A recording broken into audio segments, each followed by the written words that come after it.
ที่พึ่งสุดท้ายในยามที่คนอยู่ไกลไม่มีข่าวคราวแค่คิดว่าใจก็ถึงนั่งซึ้งมองฟ้าพื้นเก่าวาดภาพเธอบนเมฆขาวในยามที่เราจากลา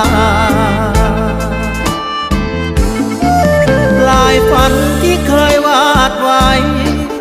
ยิ่งไปยิ่งไกลเหลือเกินยามที่สองเราห่างเหินกลัวลืมสัญญางานหนักอยากพักชั่วคราวหอบใจเงาหน้าลักลอบออกจากเมืองฟ้ากลับบ้านคืนไป